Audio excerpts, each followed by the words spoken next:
Hello everyone and welcome to our channel grounded to grow. तो जैसे कि कल हमने chapter 1 matter in our surroundings में पढ़ा था ब्राउनियन मोशन के बारे में और साथ ही साथ characteristics of particles of matter के बारे में। तो आज हम पढ़ेंगे जो हमने फर्स्ट क्लास में पढ़ा था कि जो मैटर है उसे मॉडर्न साइंटिस्ट ने दो तरीके से डिवाइड किया, फिजिकल प्रॉपर्टीज़ के बेसिस पे और केमिकल प्रॉपर्टीज़ के बेसिस पे। तो जो फिजिकल प्रॉपर्टीज़ के बेसिस पे डिवीजन थी that is solid liquid gases, उसके बारे में हम आगे इस चैप्टर में आज से पढ़ने जा रहे हैं। लेकिन सॉलिड लिक्विड गैस के बारे में पढ़ने से पहले हम छोटा सा टॉपिक पढ़ेंगे दैट इज रिजिड और फ्लूइड्स क्या होती है। बेसिकली इन दोनों टर्म्स को अपनी नॉर्मल लैंग्वेज में भी यूज़ करते हैं कि रिजिड जो हार्ड होता है, जिसको बेंड करना मुश्किल होता है, या फिर जो फ्लेक्सिबल नहीं होते। लेकिन फ्लूइड क्या होते हैं, जो आसानी से बह जाते हैं या जो फ्लो कर जाते हैं। तो रिजिड की डेफिनेशन में भी ये लिखे दे आर अनबेंडिंग और इनफ्लेक्सिबल एंड कांट फ्लो। और फ्लूइड में मैंने लिखा है can flow and require a container to store it. इस पॉइंट का मतलब क्या है कि they require a containers to store it. Basically जो सॉलिड्स होते हैं लाइक ये पेन है, इसको अगर हमें कहीं रखना है, मैं इसे एज इट इज़ रखूँ तो काम चल जाएगा। लेकिन जो फ्लूइड्स होते हैं लाइक हमने लिया सपोज एग्जांपल वाटर का, वाटर को अगर आप ऐसे ही कहीं रख दोगे तो वो बह जाएगा इधर उधर। इसीलिए उसे रखने के लिए हमें कोई कंटेनर लाइक बॉटल या फिर कोई वेसल चाहिए जिसमें हम उसे स्टोर कर सकें। तो इसलिए फ्लूइड्स को रखने के लिए या स्टोर करने के लिए वी रिक्वायर अ कंटेनर। अब हमने इस टॉपिक को क्यों पढ़ा, क्योंकि जो सॉलिड होते हैं दे आर रिजिड, मतलब जो रिजिड होते हैं उनके अंडर आते हैं सॉलिड एंड फ्लूइड में आते हैं लिक्विड्स एंड गैसेस। अब हमने एक पॉइंट पढ़ लिया जो हमें आगे पढ़ना है दैट इज फिजिकल प्रॉपर्टीज़ के बेसिस पे जो डेफिनेशन जो डिविजन्स की गई हैं सॉलिड लिक्विड और गैसेस की, उनको हम पढ़ेंगे आगे इस चैप्टर में। लेकिन हम यहाँ पढ़ रहे हैं कि जो सॉलिड्स हैं वो रिजिड होते हैं, मतलब वो अनबेंडिंग और इनफ्लेक्सिबल होते हैं और साथ ही साथ दे कैन नॉट फ्लो। और जो लिक्विड्स एंड गैसेस होते हैं वो फ्लूइड होते हैं, मतलब they can flow and require a container to store it. तो ये हमने पढ़ा छोटा सा टॉपिक दैट इज रिजिड और फ्लूइड क्या होते हैं। अब हम पढ़ेंगे सॉलिड लिक्विड्स एंड गैसेस के बारे में। नाउ अब हमारा नेक्स्ट टॉपिक है properties of solid liquids and gases. मतलब किसी भी चीज़ को अगर हमें सॉलिड लिक्विड या गैस में आइडेंटिफाई करना है तो हमें उन तीनों की प्रॉपर्टीज़ पता होनी चाहिए ताकि हम किसी भी सब्सटेंस को इन तीनों में से आइडेंटिफाई कर पाएँ। लाइक सपोज इन सबको छोड़ते हैं, पहले नॉर्मल देखते हैं। जो हमने सॉलिड लिक्विड गैसेस के बारे में पहले की क्लासेस में पढ़ा है उसके हिसाब से क्या होता है कि जो हमारे पास सॉलिड चीज़ होती है लाइक ये पेन है, ये सॉलिड है, जो वाटर होता है वो लिक्विड होता है, और जो एयर होती है या जो कोई गैस होती है वो गैसेस में आती है। ये तो थी हमारी जनरल नॉलेज जो हम पहले की क्लासेस में पढ़ते आए हैं। अब हम पढ़ेंगे कि इनकी एक्चुअल में फिजिकल प्रॉपर्टीज़ क्या क्या होती हैं जिनके थ्रू अगर हमें ये प्रॉपर्टीज़ पता हो तो हम किसी भी चीज़ को सॉलिड लिक्विड गैसेस में आइडेंटिफाई इजीली कर सकते हैं। तो हम पढ़ेंगे पहले सॉलिड की और साथ ही साथ ये भी चेक करेंगे कि जो प्रॉपर्टी सॉलिड में है वो लिक्विड और गैसेस में है या नहीं। तो फर्स्ट है फिक्स्ड शेप। बेसिकली जो सॉलिड्स होते हैं उनकी फिक्स्ड शेप होती है, मतलब अगर ये पेन है तो ये इसी शेप का रहेगा और किसी शेप में ये कन्वर्ट नहीं हो सकता ये pen. So that's why solids have fixed shape. Next है liquids do not have fixed shape. क्या पानी की कोई शेप होती है, मतलब ऐसे कोई वो ट्रायंगल वाला होता है या रेक्टेंगल होता है या सर्कल होता है, कोई भी फिक्स्ड शेप नहीं होती है लिक्विड्स की। ये हमने पता किया वाटर के एग्जाम्पल से। नाउ नेक्स्ट है गैसेस। क्या गैसेस की कोई शेप होती है? क्या ऐसा होता है कि यहाँ पे एयर हमेशा रेक्टेंगल शेप की रहती है या फिर यहाँ पे एयर एक सर्कल शेप की रहती है? ऐसा नहीं होता। तो मतलब सॉलिड ही हैं जिनकी फिक्स्ड शेप होती है, लेकिन लिक्विड्स एंड गैसेस में फिक्स्ड शेप नहीं होती। नेक्स्ट है फिक्स्ड वॉल्यूम। फिक्स्ड वॉल्यूम का मतलब क्या होता है कि ये जो पेन है इसकी जो वॉल्यूम है, इसका जो मास है वो सेम रहेगा, लेकिन जो लिक्विड है और जो गैसेस हैं उनमें भी जो इसकी प्रॉपर्टी अब हम उसको चेक करते हैं। लाइक सपोज जो लिक्विड है उनकी भी वॉल्यूम फिक्स रहती है, मतलब अगर हमने एक जार में 100 ml ऑफ वाटर लिया, ठीक है, वो जार था सपोज ऐसी शेप, ये हमने लिया 100 ml ऑफ वाटर। अब हमने दूसरा जार लिया जो ऐसी शेप का है, तो इसमें जब हमने ये वाटर डाला तो क्या वाटर की वॉल्यूम चेंज हो गई? नहीं, वॉल्यूम एक्चुअल में जो वाटर था वो 100 ml ही रहा ना, चाहे वाटर की शेप चेंज हो गई इस शेप से इस शेप की, लेकिन जो लिक्विड था उसकी जो वॉल्यूम है वो हमेशा फिक्स रहती है, that is 100 ml in this case. अब हम बात करते हैं गैसेस की। क्या गैसेस की भी फिक्स्ड वॉल्यूम होती है? सपोजिंगली हमारे पास एक छोटा कंटेनर है, इसमें भी गैस होगी, और एक बड़ा कंटेनर है, उसमें भी गैस होगी। तो मतलब जो गैसेस होती है उनकी कोई भी फिक्स वॉल्यूम नहीं होती, उनकी जो वॉल्यूम है उसको हम फिक्स नहीं कर सकते, it keeps on changing with the container और विद शेप। तो ये हमने पढ़े 2 पॉइंट्स। सॉलिड्स में फिक्स्ड शेप होती है जो कि लिक्विड और गैसेस में नहीं होती।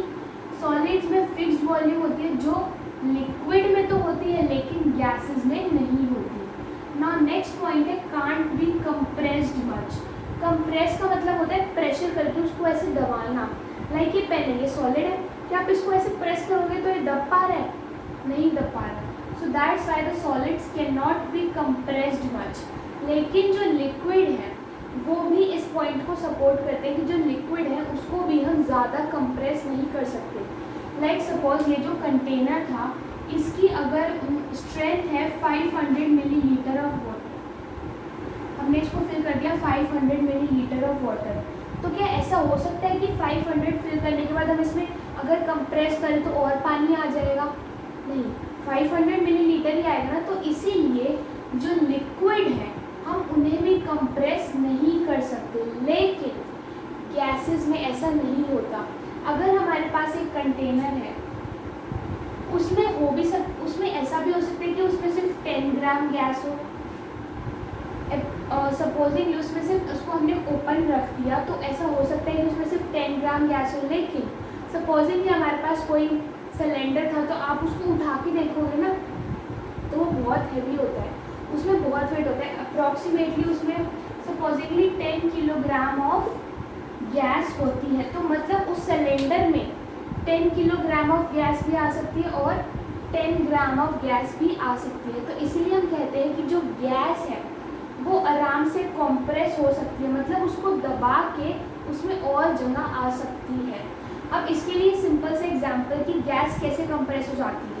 बेसिकली जो हमारे किचन में सिलेंडर होता है जिससे हम कुकिंग करते हैं उसमें क्या होता है, जब न्यू आता है तो वो पूरा फिल्ड होता है, मतलब उसमें बहुत सारी गैस है, लेकिन जब वो डिक्रीज होता रहता है तो भी उसमें गैस तो होती है ना। मतलब कि उसमें स्टार्टिंग से ही गैस थी लेकिन हमने उसको कंप्रेस करके हाईली कंप्रेस किया, मतलब ज़्यादा दबाव देके उसमें ज़्यादा गैस को हमने फिल किया। लेकिन ये जो है वो सॉलिड लिक्विड में नहीं हो सकती। मतलब ऐसे नहीं हो सकता कि हमारे पास एक बॉटल है उसमें हमने 500 मिलीलीटर वाटर डाला तो उसको हम दबा के उसमें और पानी डाल सकते हैं, ऐसा नहीं हो सकता। सो दैट्स वाई जो सॉलिड और लिक्विड है उनको हम कंप्रेस नहीं कर सकते, लेकिन गैसेस को हम कंप्रेस कर सकते हैं।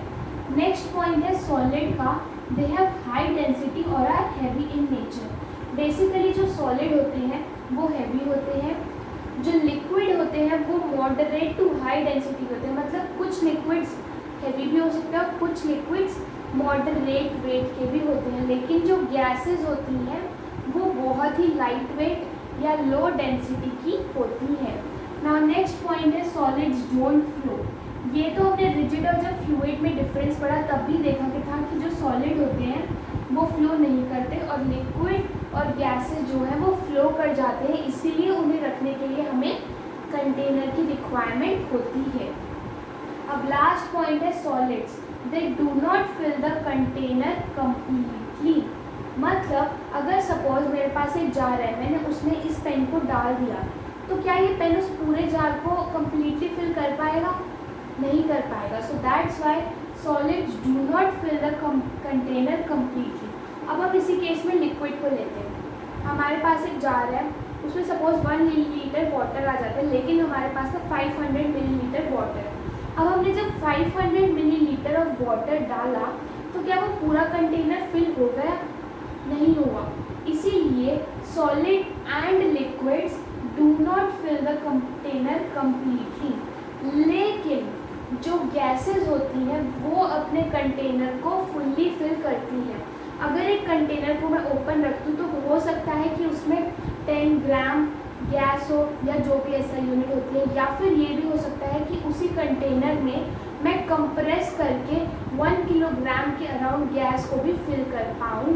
तो इसीलिए जो सॉलिड और लिक्विड होते हैं they do not fill the container completely, लेकिन जो गैसेस होती हैं they fill the container completely. तो ये हमने पढ़े पॉइंट्स प्रॉपर्टीज़ के सॉलिड, लिक्विड एंड गैसेस के, जिसके साथ ही हमने डिफ्रेंशिएट भी कर लिया तीनों में। मतलब अगर हमें डिफ्रेंशिएट करने के लिए आए या फिर किसी भी एक की प्रॉपर्टी लिखने के लिए आए तो आप सीधा सीधा लिख सकते हो solid have fixed shape, liquid and gases do not have. Solids have fixed volume, liquid has fixed volume but gases do not have. Solid and liquids cannot be compressed much, but gases can be compressed much. Next है solids have high density or heavy, liquids have moderate to high density and gases are very low weight or have low density. Next है solids do not flow while liquids and gases flow. Last है solids and liquids do not fill the container completely but gases fill the container completely. तो ये हमने पढ़ी तीनों के बारे में प्रॉपर्टीज़, जिसके साथ ही हमने डिफ्रेंशिएट भी कर लिया कि किसका जो फीचर है वो किस में अवेलेबल है और किस में नहीं है। लाइक सपोज मैंने आपसे पूछा, इस टेबल को मत देखो, मैंने आपसे पूछा कि बताओ कौन कौन से तीनों में से सॉलिड, लिक्विड, गैसेस में से कौन कौन से एलिमेंट हैं जो कंप्रेस हो सकते हैं। आपने सोचा सॉलिड तो कंप्रेस हो नहीं सकते, सॉलिड हो गया एक आंसर। और दूसरा लिक्विड गैसेस में से, गैसेस तो कंप्रेस हो सकती हैं, लिक्विड हो सकते हैं नहीं, लिक्विड भी नहीं हो सकते, तो लिक्विड और गैसेस कंप्रेस नहीं हो सकते। तो ऐसे 1 मार्क आउट क्वेश्चंस भी इस टेबल में से बन के आ सकते हैं। तो इसे आप अच्छे से पढ़ लेना। ये जो क्रॉस और टिक है इसको आप पूरे वर्ड्स में भी लिख सकते हो, या आपको एनसीईआरटी में या फिर किसी भी बुक में इनके पॉइंट्स आराम से मिल जाएंगे।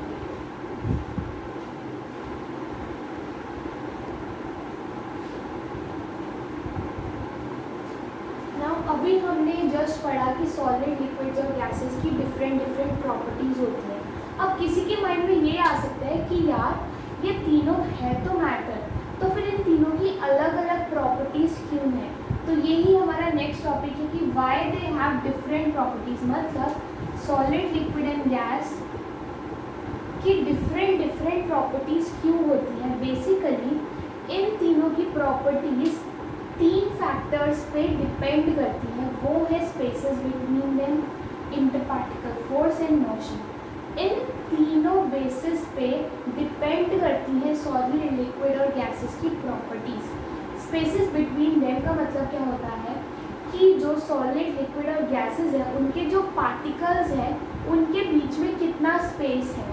ये तो हमने पढ़ा है कैरेक्टरिस्टिक्स ऑफ पार्टिकल्स में कि जो सब्सटेंसेस होते हैं उनके पार्टिकल्स में स्पेस होता है, लेकिन ये नहीं पढ़ा कि किसके पार्टिकल की, किस मैटर के या किस सब्सटेंस में कितना स्पेस होता है।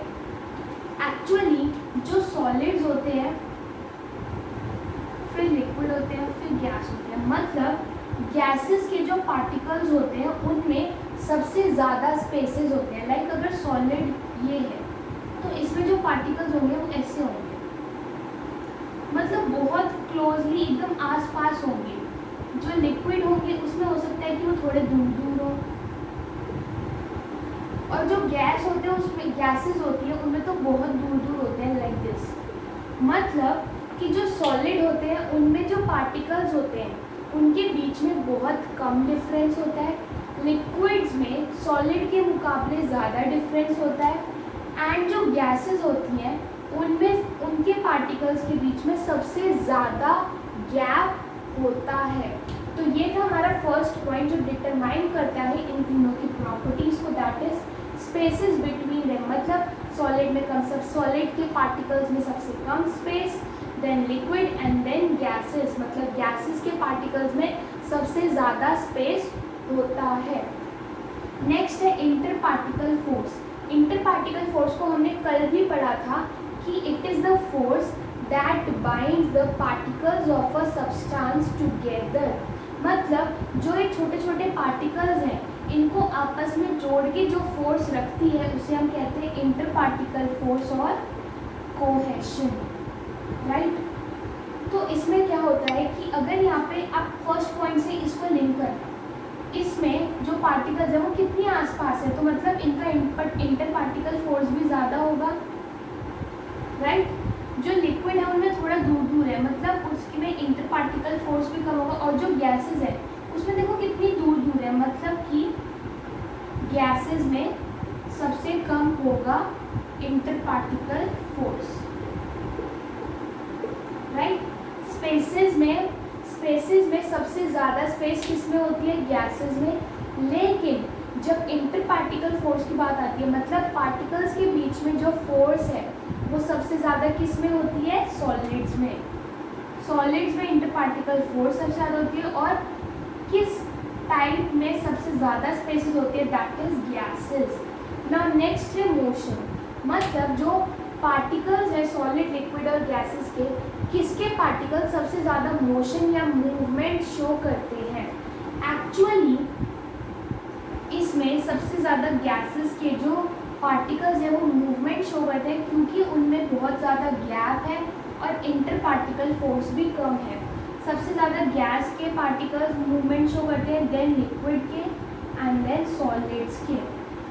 तो ये थे हमारे 3 पॉइंट्स जिसके बेसिस पे हम ये डिवाइड करते हैं सॉलिड, लिक्विड और गैसेस को।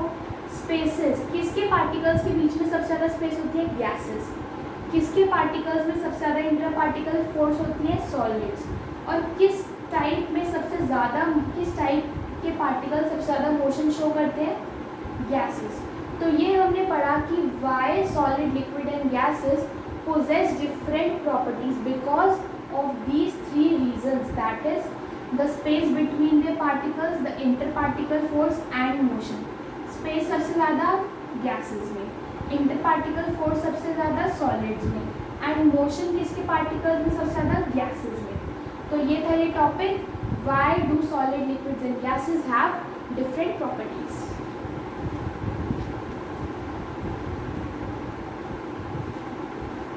तो आज की क्लास हम यहीं एंड करते हैं। आज की क्लास में हमने पढ़ा कि रिजिड और फ्लूइड क्या होते हैं, उन दोनों में डिफरेंस क्या होता है। एंड नेक्स्ट टॉपिक हमने पढ़ा कि सॉलिड, लिक्विड और गैसेस, जिसको फिजिकल प्रॉपर्टीज़ ऑफ मैटर के हिसाब से डिवाइड किया गया है, आखिर उन तीनों की प्रॉपर्टीज़ क्या क्या होती हैं। और फिर हमने पढ़ा कि सॉलिड, लिक्विड और गैसेस की डिफरेंट प्रॉपर्टीज़ क्यों होती हैं, क्योंकि इन तीनों फैक्टर्स पे उनकी प्रॉपर्टीज़ डिटरमाइन की जाती है। तो आज की क्लास हम यही एंड करते हैं, आगे हम इस चैप्टर को कल कंटिन्यू करेंगे। Till then do like our video and subscribe to our channel grounded to grow. Thank you.